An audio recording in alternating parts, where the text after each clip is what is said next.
Sana TV.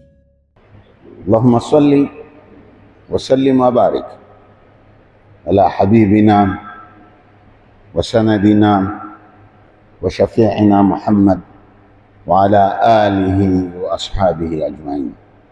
Usikum wa nafsi bitaqwa Allah wal jidda fi at-ta'a ayuha almu'minun. Nawahusieni ndugu zangu na kuhusia nafsi yangu kumcha Mwenyezi Mungu na kujipinda, kujifunga kibwebwe kwa ajili ya taa, kwa sababu hakuna mtu aliyefaulu siku ya Kiyama ila yule aliyeingia peponi, na pepo sio rahisi kuipata. Ala inna silata Allahi ghalia, tambueni kwamba bidhaa aliyokuja kutuuzia Mungu katika hii dunia ni bidhaa ghali. Ala inna silata Allahi aljanna, tambueni bidhaa hiyo ghali ni pepo, kwa hiyo haipatikani kiurahisi. Yatamathalu fasadu nnasi fi akhiri zamani fi intishari alfitani alazima. Na kwa ajili hiyo hotuba yetu ya leo itazungumzia juu ya mambo ambayo yanaweza kutukotesha pepo, hasa katika zama zetu hizi za mwisho. Zama zetu hizi za mwisho ni hatari sana na zinamudu kutupoteza na kutuingiza motoni. Anasema maulama, yatamathalu fasadu nnasi fi akhiri zamani fi intishari alfitani alazima. Ukitaka ujue yatoka wapi yatakaopoteza watu katika zama za mwisho hizi ambazo tutakuwa nazo sisi, hutoona ila utaona ni ile mitihani mikubwa itakayotokea katika zama za mwisho. Kwa Kiarabu ni fitan, lakini Kiswahili chetu fitna kama vile kwenda kumfitini mtu, kwa maana ya kumpeleka uongo sehemu, halafu ule uongo ukamdhuru, ndivyo tudhaniavyo. Lakini fitan kwa Kiarabu ni yale majanga na mambo ambayo mitihani kwa mtu, mara chache kwake kwa kupona, bali mtihani kama huo ukimkuta anaangamia. Na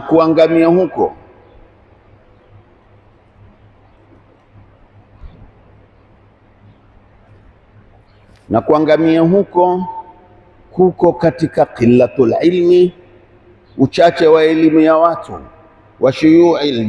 wa shuyu'il jahali, na kuenea kwa ujinga, wal maasi, na maasi jiharan, ambayo yanafanywa waziwazi. Walaqad akhbara an-nabiy Muhammad sallallahu alayhi wasallam an hadhihi al-ahwal, na Mtume ameeleza juu ya mambo haya yatakayotokea katika zama hizo, indhara lilmuminin, akiwa ametoa tahadhari kwa waumini watakaoishi katika zama hizo, wajihadhari nayo. Bitamassuki bidinihim, washikamane na dini yao.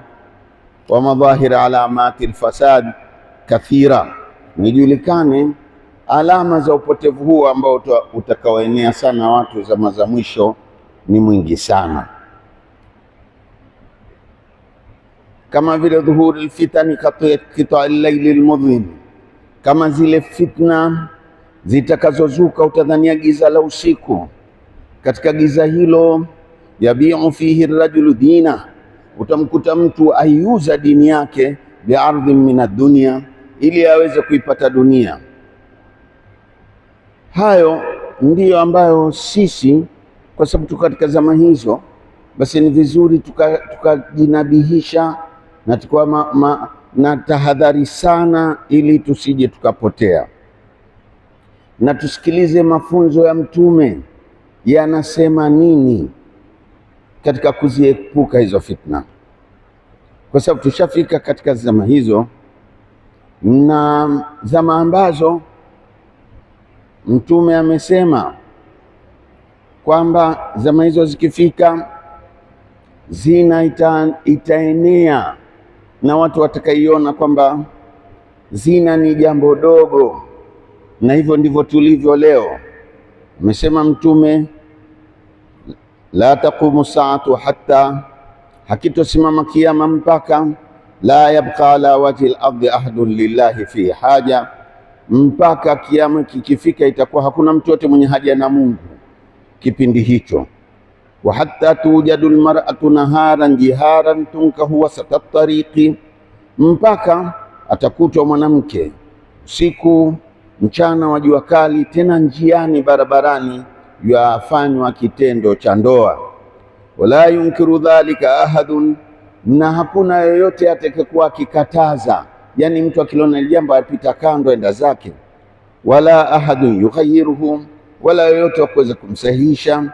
Fayakunu amthaluhum yawma idhin, basi mwema zaidi katika zama hizo ni yule ambaye akiwakuta wanatenda tendo kama hilo, yuasema laona haitaha anit tariqi khalila, kwani basi kwa nini usingemweka kando ya barabara, wapitao njia wapite vile watakavyo? Basi barabarani kabisa, tasi wapita njia tashindwa kupita. Mtume katika ilipopokea anasema kwamba hadithi hiyo, Mtume anasema fadhalika fihim mithlu Abi Bakar wa Umar fikum, huyo katika zama hizo mwenye uchamungu wake unaoishia sio kusema hii haramu, lakini kusema tu kwamba kwa nini usimweke kando basi watu tukapita. Huyo ndio atakuwa sawa sana Abubakar na Umar wa zama hizo, huyo ndio utakuwa mwema wao. Na hali ambayo iliyokumba umma wetu sasa hivi wa kuona madhambi ni kitu kidogo mpaka tunayashabikia na kuyafanya kwamba si neno, ni moja katika dalili za kuharibika kwa umma na kuharibika kwake. Nimepokea kutoka Ibn Mas'ud amesema, innal mu'mina, hakika muumini wa kweli, yara dhunubahu, ayaona madhambi yake, kanahu qa'idun tahta jabalin yakhafu an yaqa alayhi, anajiona kwamba zile dhambi, akifanya dhambi hata kama ndogo vipi, anaiona kama mlima, kakaa chini ya mlima, afu mlima umeng'olewa unataka umdondokee. Hebu hofu yake ikoje, kilio chake kikoje? Hivi anaweza kushughulishwa na jingine zaidi ya kuilidhia nafsi yake kwa dhambi aliyoitenda? Utakuta kwamba huyo ndio muumini wa kweli.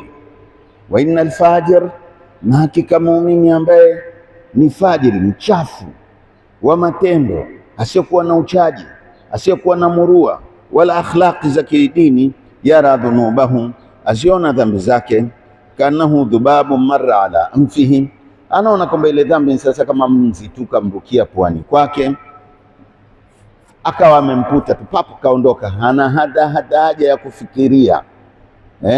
Fafala bihi hakadha wa hakadha, anamputa yule nzi kulia na kushoto, anaona imekwisha. Na hizi zama zishafika, tuna mambo ambayo tuyajua ambayo mazito, ambayo yatosha kumwangamiza mtu, lakini utakuta nafsi zetu hazitetemeki wala hazishtuki. Tunaona ni jambo la kawaida na tunaona kwamba si doa kamwe. Hii ni dalili kwamba tuko katika zama za mwisho ambazo Mtume Muhammad sallallahu alaihi wasallam ametuhadhirisha, na zama zenyewe zetu sisi. Maneno haya aliyasema zama zake kwa maswahaba, lakini zetu sisi.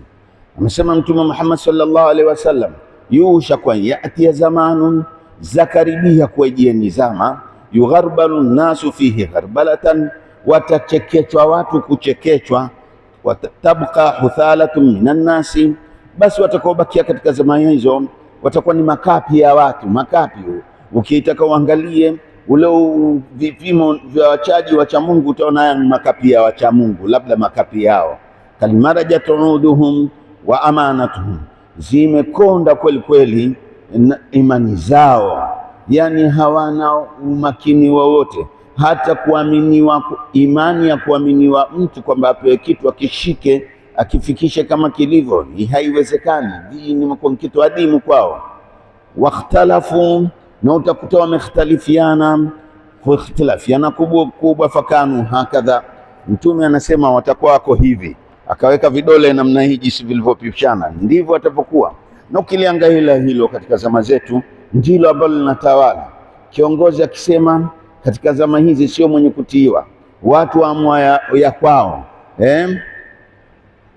na kila mtu ajifanya yake, afata tamaa za nafsi yake semavyo, wala hamwangalii mtume kasema nini. Zama hizi ndio hizi jamani. Tumuombe Mwenyezi Mungu Subhanahu wa Ta'ala atutoe katika hali hii, atuweke katika hali iliyokuwa njema ambayo mwenyewe ameihusia. Tukichukulia tukaenda na upepo vile ulivyo, pepo hatutoiona. Na ndio maana watu wa mwisho kuwa ni katika mukarrabin ni jambo dogo sana. Wengi hata watu kuingia peponi ni katika wale daraja ya chini ya pepo, ndio watakapatikana katika zama zetu. Tumuombe Mwenyezi Mungu Subhanahu wa Ta'ala atujalie tu katika wale ambao tunazionea huruma nafsi zetu, na tusikubali kuchotwa na zama zetu. Fama li hadha zaman ikhtassa ummatana bilhadithati wa ghartatha balawihi fama laha ma ra'at min qablihi zamanan nakra'an ayyamuhu sudan layalihi amin qalil itadin am tura sababun min ghairi itadin nuani min tafashihi madha yufidu itadu al-ardi baina yaday sha'bin tanakkara muhtara limadhihi.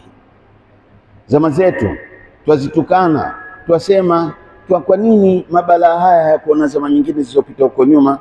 Hivi ni kwa sababu hatuna silaha, ama elimu hiyo ya dunia ndiyo ambayo hatuna, kama wengi Waislamu wanavyokosea kudhania tulichokosa ni elimu ya dunia.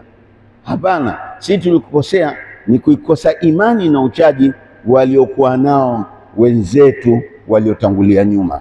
Madha yufidu itadul ardi, zitafaa nini zana za dunia baina ya daishaibin, mbele ya watu ambao tanakkaru au tanakkara muftara limadhihi, kundi la watu ambao wenyewe limeamua liwe kinyume na wale waliotangulia kule nyuma.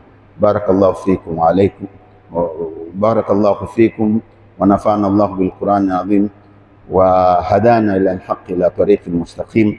أقول قولي هذا واستغفر الله العظيم لي ولكم ولجميع المؤمنين فاستغفروه فإنه هو الغفور الرحيم وهو البر الكريم.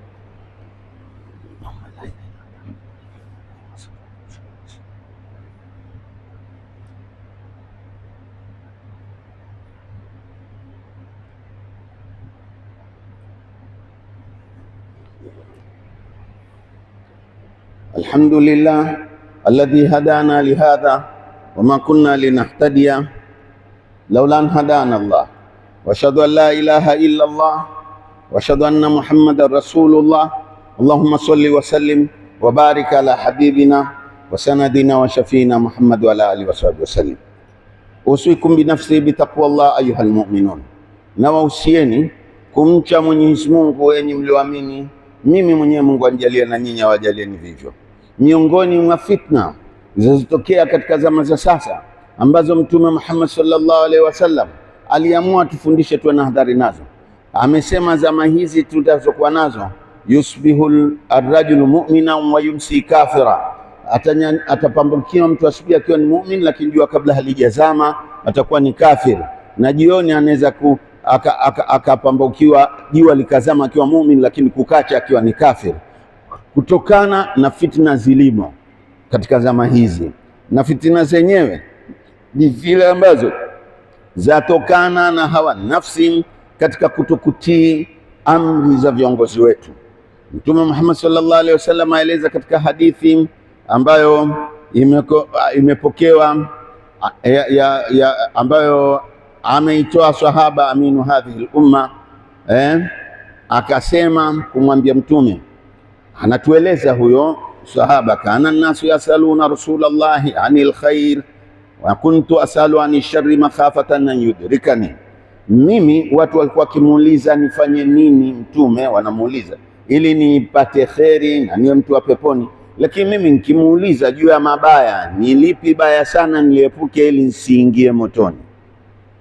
Sasa siku moja nikamuuliza Mtume, nikamwambia, inna kunna fi jahiliyatin wa sharr, hakika sisi tulikuwa katika ujahili, upotevu mkubwa na shari kubwa.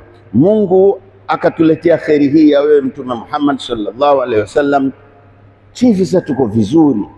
Fala baada hadha alkhairi min shari, hivi baada ya kheri hii ambayo ni wewe Mtume na mwongozo uliotuletea, kuna shari itakayokuja?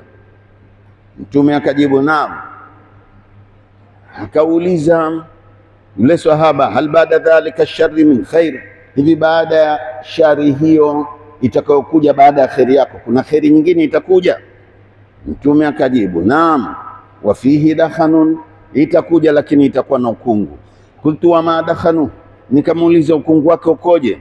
Qala qaumun yahduna bighairi hadi, akisema watakuja watu wakiongoza wenzao bila uongozi uliokaa sawa sana, lakini ndiyo kheri. Wataongoza lakini kidogo wamepinda pinda. Taarifu minhum wa tunkir, baadhi ya mambo yao yakubali, mengine haya sio. Hiyo ndiyo kheri yenyewe itakayokuja baada ya Mtume kuondoka. Kuntu fal baada dhalika alkhairi min sharri, nikauliza baada hiyo kheri ambayo itakokuja baada ya hiyo shari, je, kuna shari nyingine itakayokuja? Angalia sahaba huyu alivyokuwa anataka tujue zama zetu zinazokuja.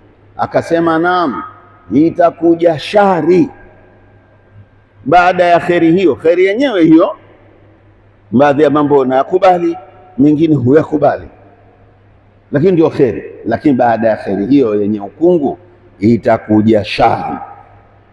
Akauliza hiyo shari ni ipi? Kala, akasema duatun ala abwabi jahannama, watakuja walinganiaji katika milango ya moto wa Jahannama. Man ajabahum ilaiha qadhafuhu fiha, mwenye kuwaitikia juu ya dawa yao hiyo anaifanya atadumbukizwa katika moto wa Jahannama.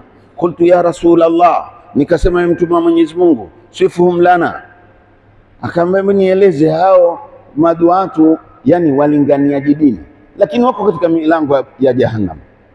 Hebu niambieni akina nani?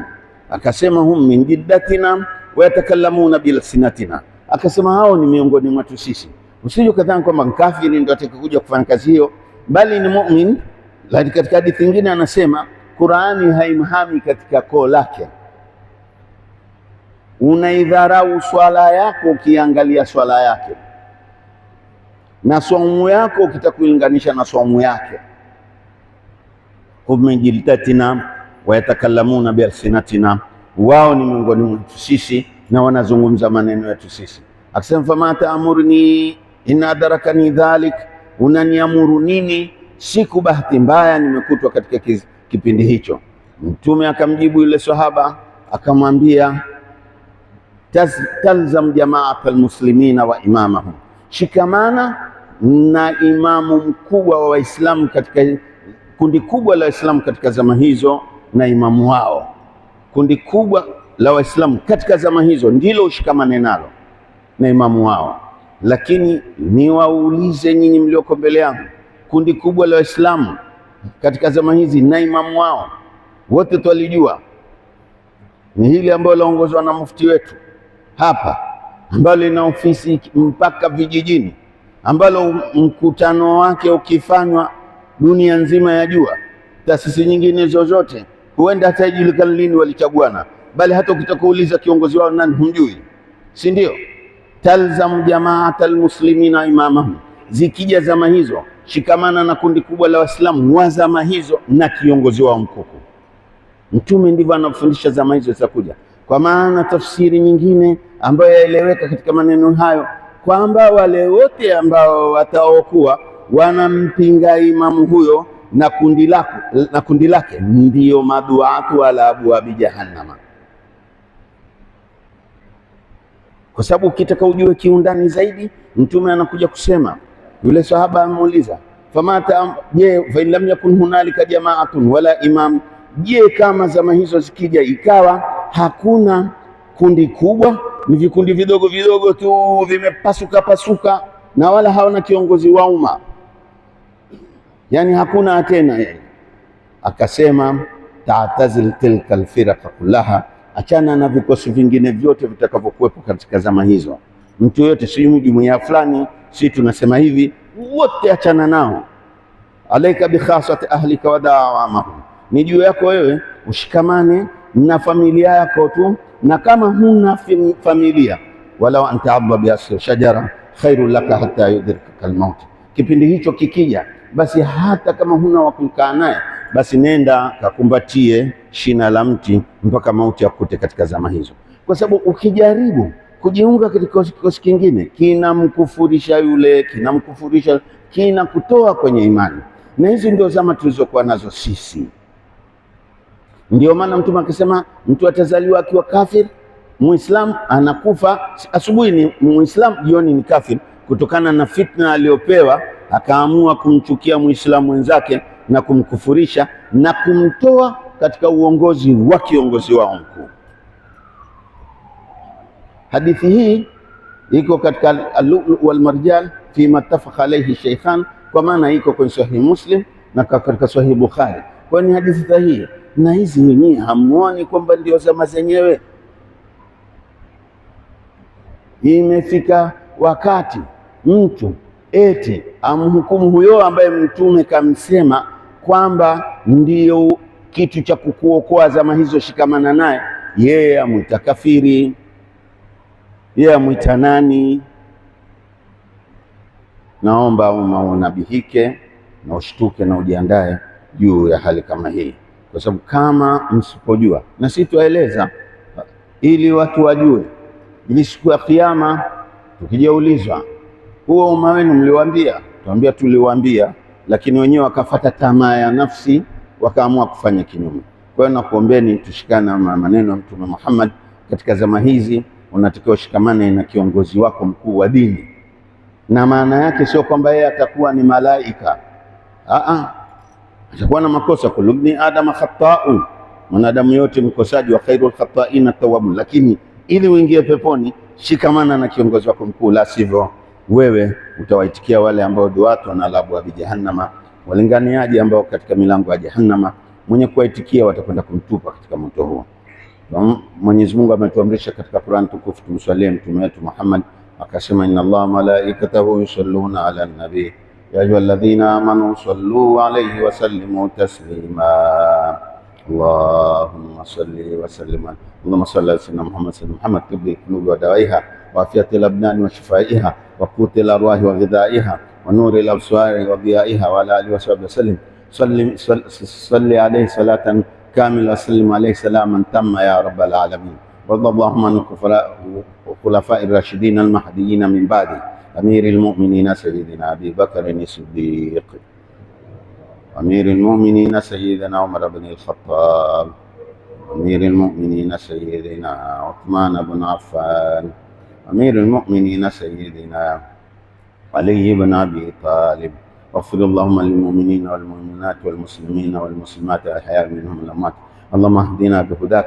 Mungu naomba tuongoze kwa mwongozo wako, wajalna mimman yusadu fi ridhak, na tufanye katika wale endao mbio kutafuta radhi zako. Wala tuwalina waliyan siwak, na wala kama usitupe msimamizi mlezi kwa wewe mwenyewe, ndio tulee, utuengeenge, utuswage tuende katika haki. Usipotuwafikisha wewe katika zama hizi tumepotea, na hili laonyesha wazi kabisa kwamba dini ya Mungu inatakiwa isomwe na uchague ni nani wa kufundisha, la sivyo utakwenda kumtafuta yule wa kupeleka motoni, awe ndio mwalimu wako.